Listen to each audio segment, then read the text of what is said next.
Amazing grace, how sweet the sound that saved a wretch like me. For I once was lost, but now I'm found, was blind, but now I see. Hallelujah, Christ is risen from the grave. Hallelujah, Christ is risen from the grave.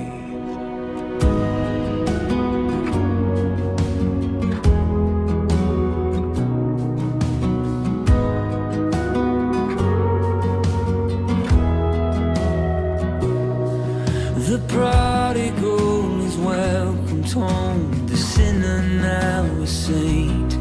For the God who died came back to life, and everything has changed. Hallelujah, Christ is risen from the grave. Hallelujah, Christ is risen from the grave. Oh death, where is your sting? Oh fear, where is your power? The mighty King of Kings has disarmed you, delivered and redeemed. Eternal life is ours. Oh, praise His name forever.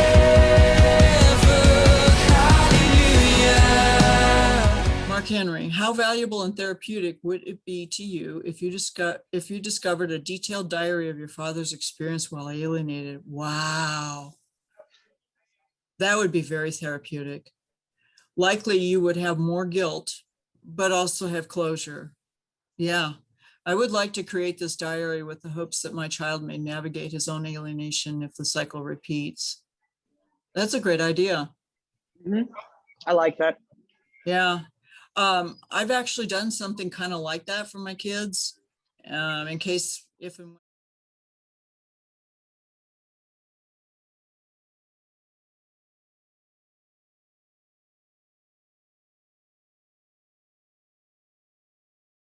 So what I've learned is that, as children, we're like this blank slate.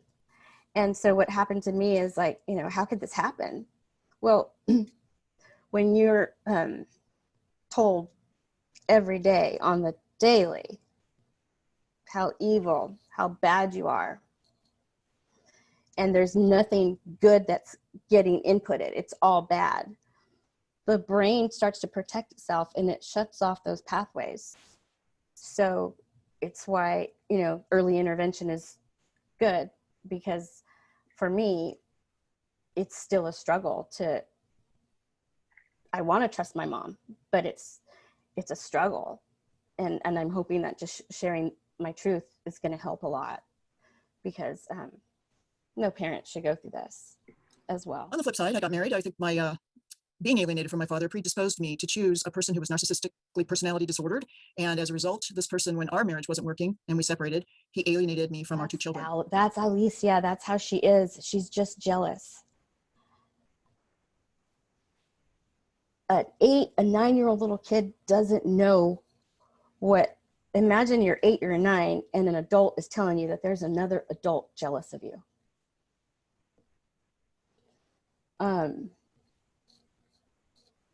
There was no escape. So I just survived.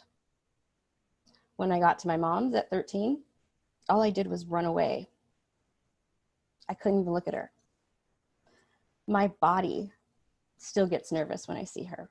When I go back home to visit family, I automatically run to a room and just start fixing my hair. I didn't know that I had been suffering from panic attacks my whole life. I didn't know. So now I do. I can tell the difference.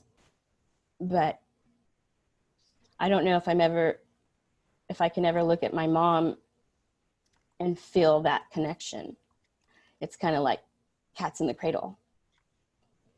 She didn't know, but I'm proud of her for owning the fact that she was a distant mom, that she was, she didn't know. Had she known, she would have done something. I know it. So I think a shout out to those parents that say, yeah, I wasn't the perfect parent, but I'm here now. And I think kids can respect that. So while we were still living together, she was always talking bad about him. And it was one of those things where I was so young that I took in what she said as the truth, and I was completely brainwashed. So when they actually separated, I was 12 and I believed everything she said. So one of the questions that's asked is, when did you actually start figuring things out? Well, I was at the age of 21 when a friend of mine in college said, hey, I think you need to turn around and take a better look at your dad. He may not be as bad as you think he is. And that friend was right. But I didn't just immediately reunite with him. It took some time. Yeah, I was in therapy for 20 years. It was individual therapy myself, and it took time. It took a lot of time, and I'm still putting the pieces together. I can't say I've got it all completely figured out, because there are times when I think about things and it's like a knee-jerk reaction still, and I realize it's about my dad. I realize it's something that it was words that my mother put into my mind, and it's not true. So I'm still fighting it, even after all these years. But I was reunited with my father in my 20s. I got to spend the last 25 years of his life with him before he passed, and that is a blessing. I knew she knew. There was she had these mannerisms where she would just look at me and go, like she was trying to just diminish me. This is generational.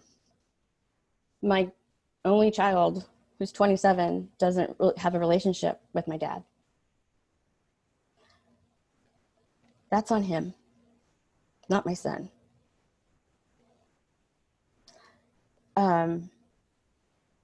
My dad always felt like he was in the middle.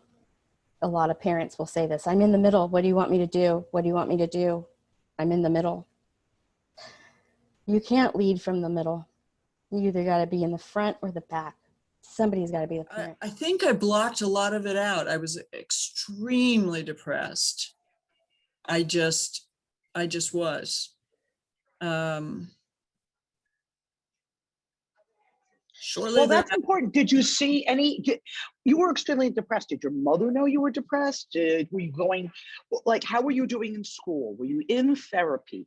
Tell us a little bit more about how you managed that time in your life to not end up suicidal, a drug addict, arrested. How did you keep yourself on that kind of learning to live a life without your father?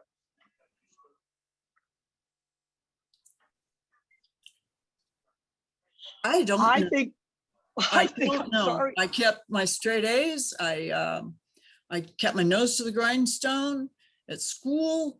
I know for one thing, I quit washing my hair. Let me ask you something. You stopped washing your hair? Well, that's definitely a sign of rebellion.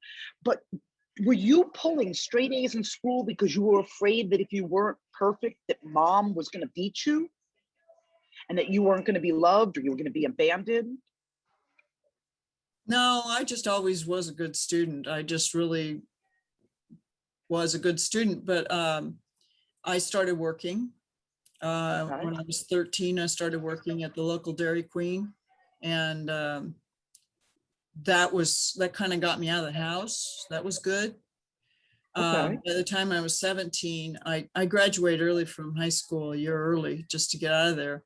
And I was working 2 jobs. So I kind of got away from her that way.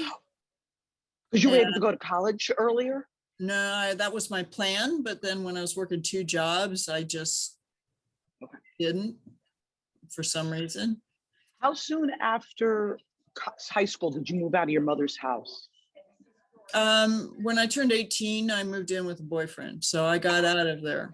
Yeah. I think there's a lot of therapists that totally miss the mark. And this is brought up clearly in Amy Baker's book, Working with Alienated Children and Families. In chapter 2, Dr. Stephen Miller wrote a whole chapter on why it is that mental health providers quite often get it wrong. And they end up treating the wrong person. They think, like a lot of people, that if your child refuses contact with you, that it must be your fault. And they're just so wrong about that. 9 years, I did not see my father. He wrote to us. He wrote to us many times. Each time my mother would take the letter first, read it, make negative comments on the outside of the envelope, but we actually got to see at least those that she would allow us to see. The next question: what is your relationship with your alienating parent now? My mother. I have made a decision through my 20 years of therapy that it's not healthy for me to have much of a relationship with her. So I have had one phone call in 21 years with her. We email occasionally. Today is her birthday, so I decided to spend this day here with you guys. For you, as a child, and you're not seeing your father and you have all these mixed emotions, what was going through your mind about your father? Well, I know, I remember being extremely anxious and depressed during this, especially following their divorce. And this is interesting because I completely was brainwashed. I was so anxious one time when my dad was forcing us to go visit him that I could not sleep, and I didn't want to go with him. I was made to hate him, and I didn't want to go with him because my mother made me not want to go with him. Did your alienators control your access to other family members? Yes, my father's entire side of the family I had no access to until I was an adult. And when my friend said, go contact your dad, I did. And my mother also moved out of state. And between the two things, I was free to actually explore that and get reacquainted again with my father's side of the family. Did your alienating parent ever pretend to be a victim of your other parent and make you protect them from the other parent? Absolutely. And that was really clear from that letter I found. Has your situation ever pushed you into engaging in risky behavior? I think so.